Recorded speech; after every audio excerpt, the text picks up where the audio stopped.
Bidar news round ಅಪ್ಗೆ ಸ್ವಾಗತ. ನಾನು ರಾಣಿಕೋಟೆ. ಬನ್ನಿ ಕ್ವಿಕ್ ಆಗಿ ನೋಡೋಣ ಬೀದರ್ ಜಿಲ್ಲೆಯಿಂದ ಪ್ರಮುಖ ಸುದ್ದಿಗಳನ್ನು. ಬೀದರ್ ತಾಲೂಕಿನ ನಂದಗಾಂವ್ ಗ್ರಾಮದಲ್ಲಿ ಘಟನೆ ಜರುಗಿದ್ದು, ಯಾರೋ ಕಿಡಿಗೇಡಿಗಳು ಬೃಹತ್ ಆಕಾರದ ಮರಕ್ಕೆ ಬೆಂಕಿ ಹಚ್ಚಿರಬಹುದೆಂದು ಶಂಕಿಸಲಾಗಿದೆ.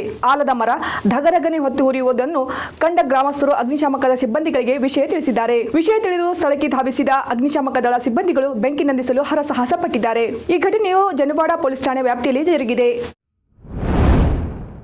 ಬೀದರ್ ಜಿಲ್ಲೆಯ ಹುಮ್ನಾಬಾದ್ ತಾಲೂಕಿನ ದುಬ್ಬಲ್ಗುಂಡಿ ಗ್ರಾಮ ಪಂಚಾಯಿತಿಯಲ್ಲಿ ಗ್ರಾಮ ಸಭೆ ಮಾಡದೆ ಮತ್ತು ವಾರ್ಡ್ ಸಭೆ ಮತ್ತು ಗ್ರಾಮ ಸಭೆ ಸಾಮಾನ್ಯ ಸಭೆ ನಿಯಮವನ್ನು ಉಲ್ಲಂಘಿಸಿ ಅವ್ಯವಹಾರ ನಡೆಸಲಾಗಿದೆ ಎಂದು ಪಂಚಾಯಿತಿ ಸದಸ್ಯ ನ್ಯಾಯವಾದಿ ವಿಜಯಕುಮಾರ್ ನಾತೆ ಆರೋಪಿಸಿದ್ದಾರೆ.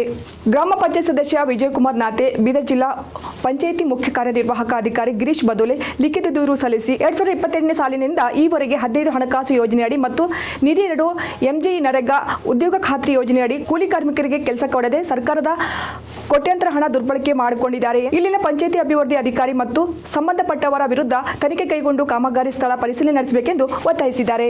ದುಬ್ಬಲ್ಗುಂಡಿ ಗ್ರಾಮ ಪಂಚಾಯತ್ನಲ್ಲಿ 2022ರಿಂದ 2025ರವರೆಗೆ ಉದ್ಯೋಗ ಖಾತ್ರಿ ಯೋಜನೆಯಡಿ ಅವ್ಯವಹಾರ ಆಗಿದ್ದು, ಅದರ ಬಗ್ಗೆ 5,000 ಪುಟಗಳ ದಾಖಲೆಗಳನ್ನು ಗೌರವಾನ್ವಿತ ಮುಖ್ಯ ಕಾರ್ಯನಿರ್ವಾಹಕಾಧಿಕಾರಿಗಳು ಜಿಲ್ಲಾ ಪಂಚಾಯತ್ರವರಿಗೆ ನಾನು ದೂರು ನೀಡಿದ್ದು ನಿಜ.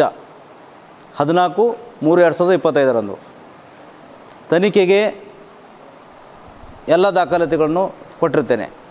ಈಗಾಗಲೇ ಜಿಲ್ಲಾ ಪಂಚಾಯತ್ ಮುಖ್ಯ ಕಾರ್ಯನಿರ್ವಾಹಕಾಧಿಕಾರಿಗಳು ತಂಡಗಳನ್ನು ರಚನೆ ಮಾಡಿ ಅಂತೇಳಿ ಆದೇಶ ಮಾಡಿದ್ದಾರೆ. ಆ ಸಲುವಾಗಿ ಅವರಿಗೆ ನಾನು ಧನ್ಯವಾದ ಸಲ್ಲಿಸ್ತೇನೆ. ಅತಿ ಜರೂರಿ ಎಂದು, ಯಾಕೆಂದರೆ ಸಾಕ್ಷಿ ನಾಶಪಡಿಸ್ತಕ್ಕಂಥ ನಮ್ಮ ಗ್ರಾಮ ಪಂಚಾಯಿತಿಯ ಅಧ್ಯಕ್ಷರಾದಂಥ ನಾಗರಾಜ್ ಬೋಜ್ಗುಂಡಿ ಅವರು ಆ ಸಲುವಾಗಿ ಈ ಕೂಡಲೇ ತನಿಖೆಗೊಳಪಡಿಸಬೇಕು ಮತ್ತು ಒಂದು ವೇಳೆ ತನಿಖೆ ಪಾರದರ್ಶಕವಾಗಲಿ, ಅದಕ್ಕೂ ನಂದು ಸ್ವಾಗತ ಇದೆ.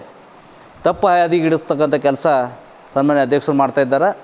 ಆ ಸಲುವಾಗಿ ನೀವು ತನಿಖೆ ಮಾಡಿ ಅಂತ ಕೊಡೋಕೆ ನಿಮಗೇನು ಅಧಿಕಾರ ಇಲ್ಲ. ತನಿಖೆ ಮಾಡಿ ಅಂತ ನಾ ಹೇಳಿದ್ದೀನಿ, ಅಧಿಕಾರಿಗಳು ಒಂದು ಮಾಡ್ತಾರೆ, ನೀವು ಅದು ಸರ್ಟಿಫಿಕೇಟ್ ಕೊಡ್ತಕ್ಕಂಥ ಕೆಲಸ ಅಧ್ಯಕ್ಷರೇ ಮಾಡೋಕ್ಕೆ ಹೋಗ್ಬೇಡ್ರಿ. ಅಧಿಕಾರಿಗಳು ಇದಾರ, ನೀವು ತಪ್ಪು ಮಾಡಿದ್ದು ನೀವೇ ತನಿಖೆ ಮಾಡಿರಿ ಅಂತೇಳಿ ಆಗ್ರಹ ಮಾಡೋಕೆ ನಿಮ್ಗೆ ಯಾವ ನೈತಿಕತೆ ಇದೆ ರೀ? ಅದ್ರ ಸಲುವಾಗಿ ನಂದು ಆಗ್ರಹ ಇದೆ. ದುಬ್ಬಲ್ಗುಂಡಿ ಗ್ರಾಮ ಎಲ್ಲ ಜನಾಂಗದ ಏಳಿಗೆಗಾಗಿ, ಗ್ರಾಮದ ಏಳಿಗೆಗಾಗಿ ನಾನು ಈ ದೂರು ನೀಡ್ತಕ್ಕಂಥ ಕೆಲಸ ಮಾಡಿದ್ದೀನಿ. ಗ್ರಾಮದ ಒಳಿತಿಗಾಗಿ ನಾನು ಮಾಡಿದ್ದೀನಿ. ನನ್ನ ಉದ್ದೇಶ ಯಾವುದು ದುರುದ್ದೇಶ ಇಲ್ಲ.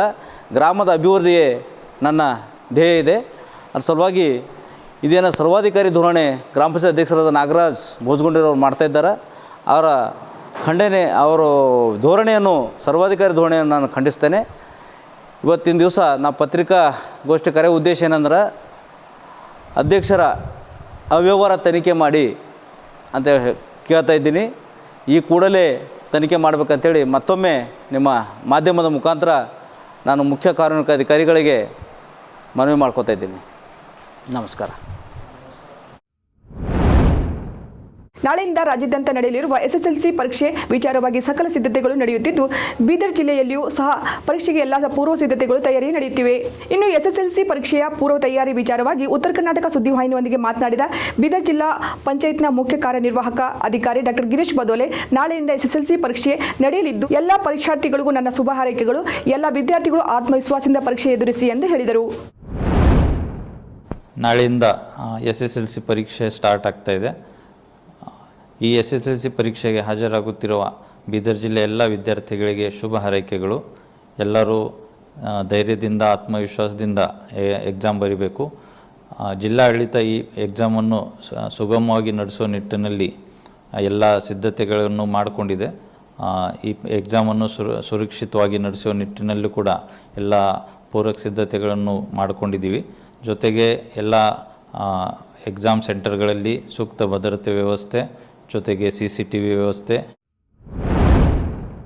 ಬೀದರ್ ನಗರದ ರಾಂಪುರಿ ಕಾಲೋನಿಯ ಲಕ್ಷ್ಮೀ ಸತ್ಯನಾರಾಯಣ ಮಂದಿರದಲ್ಲಿ ನೂತನ ಗೋಶಾಲೆ ಉದ್ಘಾಟನೆ ಹಾಗೂ ಶೃಂಗೇರಿ ಶಾರದಾ ಪೀಠ ಶಾಖಾ ಮಠದ ಶಿಲಾನ್ಯಾಸ ಕಾರ್ಯಕ್ರಮ ಜರುಗಿತು. ಶೃಂಗೇರಿ ಶಾರದಾ ಮಠದ ಉತ್ತರಾಧಿಕಾರಿ ವಿಧುಶೇಖರ್ ಭಾರತಿ ಸ್ವಾಮೀಜಿ ಗೋಶಾಲೆ ಉದ್ಘಾಟಿಸಿ ನೂತನ ಶಾಖಾ ಮಠದ ಶಿಲಾನ್ಯಾಸ ನೆರವೇರಿಸಿದರು. ನಾಳೆಯಿಂದ ಏಪ್ರಿಲ್ 4ರವರೆಗೆ ನಡೆಯಲಿರುವ ಎಸ್ಎಸ್ಎಲ್ಸಿ ಪರೀಕ್ಷೆಗೆ ಜಿಲ್ಲಾಡಳಿತದಿಂದ ಅಗತ್ಯ ಸಿದ್ಧತೆ ಮಾಡಿಕೊಳ್ಳಲಾಗಿದೆ ಎಂದು ಜಿಲ್ಲಾಧಿಕಾರಿ ಶಿಲ್ಪಾ ಶರ್ಮಾ ತಿಳಿಸಿದ್ದಾರೆ. ಮಾರ್ಚ್ 21ರಂದು ಪ್ರಥಮ ಭಾಷೆ, ಮಾರ್ಚ್ 24ರಂದು ಗಣಿತ, ಮಾರ್ಚ್ 26ರಂದು ದ್ವಿತೀಯ ಭಾಷೆ, ಮಾರ್ಚ್ 29ರಂದು ಸಮಾಜ ವಿಜ್ಞಾನ, ಏಪ್ರಿಲ್ 2ರಂದು ವಿಜ್ಞಾನ ಹಾಗೂ ಏಪ್ರಿಲ್ 4ರಂದು ತೃತೀಯ ಭಾಷೆಗೆ ಪರೀಕ್ಷೆ ನಡೆಯಲಿದೆ. ಪ್ರಥಮ ಬಾರಿಗೆ ಬರೆಯುವ 25,409, ಖಾಸಗಿಯಿಂದ 840, ಪುನರಾವರ್ತಿತ 2,353 ಸೇರಿ ಒಟ್ಟು 28,602 ವಿದ್ಯಾರ್ಥಿಗಳು ಪರೀಕ್ಷೆ ಬರೆಯುತ್ತಿದ್ದಾರೆ ಎಂದು ಅವರು ಹೇಳಿದರು. ಪ್ರವಾಸೋದ್ಯಮ ಇಲಾಖೆಯಿಂದ 2024-25ನೇ ಸಾಲಿನಲ್ಲಿ ಎಸ್ಸಿ, ಎಸ್ಪಿ, ಟಿಎಸ್ಪಿ ಯೋಜನೆ ಅಡಿಯಲ್ಲಿ ಪರಿಶಿಷ್ಟ ಜಾತಿ ಮತ್ತು ಪರಿಶಿಷ್ಟ ಪಂಗಡ ಅರ್ಹ ಅಭ್ಯರ್ಥಿಗಳಿಗೆ 1 ತಿಂಗಳ ಪ್ರವಾಸಿ ಮಾರ್ಗದರ್ಶನ ತರಬೇತಿ ಅರ್ಜಿ ಆಹ್ವಾನಿಸಲಾಗಿದೆ ಎಂದು ಬೀದರ್ ಜಿಲ್ಲಾ ಪ್ರವಾಸೋದ್ಯಮ ಇಲಾಖೆಯ ಸಹಾಯಕ ನಿರ್ದೇಶಕರು ಪತ್ರಿಕಾ ಪ್ರಕಟಣೆಯಲ್ಲಿ ತಿಳಿಸಿದ್ದಾರೆ. ಆಸಕ್ತರು ಪ್ರವಾಸೋದ್ಯಮ ಇಲಾಖೆಯ ಕಚೇರಿಯಿಂದ ಅರ್ಜಿ ಪಡೆದು ಅಗತ್ಯ ದಾಖಲೆಯೊಂದಿಗೆ ಏಪ್ರಿಲ್ 4ರ ಒಳಗಾಗಿ ಸಹಾಯಕ ನಿರ್ದೇಶಕರ ಕಚೇರಿ, ಪ್ರವಾಸೋದ್ಯಮ ಇಲಾಖೆ, ಜಿಲ್ಲಾಧಿಕಾರಿ ಕಾರ್ಯಾಲಯ ಬೀದರ್ ಇಲ್ಲಿಗೆ ಅರ್ಜಿ ಸಲ್ಲಿಸಬಹುದಾಗಿದೆ. ಹೆಚ್ಚಿನ ಮಾಹಿತಿಗಾಗಿ ಪ್ರವಾಸೋದ್ಯಮ ಇಲಾಖೆಯನ್ನು ಸಂಪರ್ಕ ಮಾಡಲು ಅವರು ತಿಳಿಸಿದ್ದಾರೆ.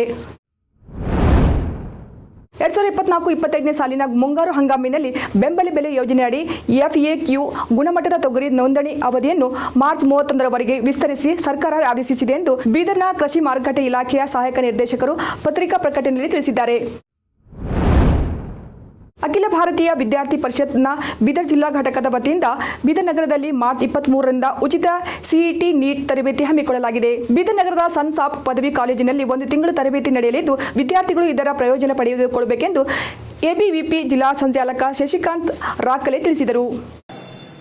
ಅಖಿಲ ಭಾರತೀಯ ವಿದ್ಯಾರ್ಥಿ ಪರಿಷತ್ ಬೀದರ್ ಜಿಲ್ಲೆ ವತಿಯಿಂದ ಪ್ರತಿ ವರ್ಷದಂತೆ ಈ ವರ್ಷವೂ ಕೂಡ ಬಡ ಮತ್ತು ಪ್ರತಿಭಾವಂತ ದ್ವಿತೀಯ PUC ವಿದ್ಯಾರ್ಥಿಗಳಿಗೆ CET ಮತ್ತು ನೀಟ್ ತರಗತಿಗಳನ್ನು ABVP ಕಡೆಯಿಂದ ನೀಡುತ್ತಾ ಬರುತ್ತಿದೆ. ಈ ವರ್ಷವೂ ಕೂಡ ಸನ್ಸ್ಟಾಪ್ ಡಿಗ್ರಿ ಕಾಲೇಜಿನಲ್ಲಿ 23/3/2025ರಂದು ಮುಂಜಾನೆ 10 ಗಂಟೆಯಿಂದ ಸಂಜೆ 4 ಗಂಟೆವರೆಗೆ ತರಗತಿಗಳು ಪ್ರಾರಂಭವಾಗುತ್ತವೆ. ಒಳ ಮೀಸಲಾತಿ ಎನ್ನುವುದು ಸಂವಿಧಾನದ ವಿರೋಧವಾಗಿದೆ. ಅದನ್ನು ಯಾವುದೇ ಕಾರಣಕ್ಕೂ ಜಾರಿ ತರಬಾರದು ಎಂದು ಒಳ ಮೀಸಲಾತಿ ವಿರೋಧ ಹೋರಾಟ ಸಮಿತಿಯ ರಾಜ್ಯಾಧ್ಯಕ್ಷ ವೈಜನಾಥ್ ಸೂರ್ಯವಂಶಿ ಅವರು ತಿಳಿಸಿದರು. ಇಂದು ನಗರದ ಪತ್ರಿಕಾ ಭವನದಲ್ಲಿ ಪತ್ರಿಕಾಗೋಷ್ಠಿ ನಡೆಸಿ ಮಾತನಾಡಿದ ಅವರು, ಮೊದಲಿಗೆ ಪರಿಶಿಷ್ಟ ಜಾತಿಯಲ್ಲಿ ಬರೀ 6 ಜಾತಿಗಳಿದ್ದವು. ಆದರೆ ಯಾರು ಕೂಡ ಹೋರಾಟ ಮಾಡದಿದ್ದರೂ ಪರಿಶಿಷ್ಟ ಜಾತಿಯಲ್ಲಿ ಸುಮಾರು 101 ಜಾತಿಗಳನ್ನು ಸೇರಿಸಲಾಗಿದೆ. ಹಾಗೆಯೇ ಸಾಮಾಜಿಕ ಸಮಾನತೆ ತರುವುದಕ್ಕೆ ಅಂಬೇಡ್ಕರ್ ಅವರು ಸಂವಿಧಾನದ ಮೂಲಕ ಮೀಸಲಾತಿ ನೀಡಿದರು. ಆದರೆ ಈಗ EWS ಹೆಸರಿನಲ್ಲಿ ಉಳ್ಳವರಿಗೆ ಮೀಸಲಾತಿ ನೀಡಲಾಗಿದೆ. ಇದು ಸಂಪೂರ್ಣವಾಗಿ ಸಂವಿಧಾನದ ವಿರೋಧವಾಗಿದೆ. ಇದರಿಂದ OBC ಜನರಿಗೆ ತುಂಬಾ ಅನ್ಯಾಯವಾಗಿದೆ. ಆದರೆ OBC ಜನ ಇನ್ನೂ ಕೂಡ ಎಚ್ಚೆತ್ತುಕೊಳ್ಳುತ್ತಿಲ್ಲ ಎಂದರು.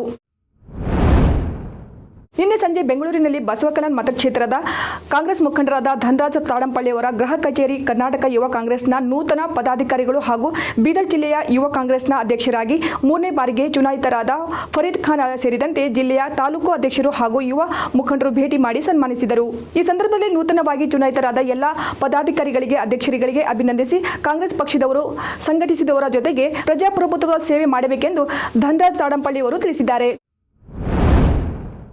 ಇವಾಗಿದ್ದು ಬೀದರ್ ಜಿಲ್ಲೆಯಿಂದ ಪ್ರಮುಖ ಸುದ್ದಿಗಳು. ಮತ್ತೆ ನಾಳೆ ಭೇಟಿಯಾಗೋಣ. ಬೀದರ್ ರೌಂಡ್ ಅಪ್ನಲ್ಲಿ. ನಮಸ್ಕಾರ.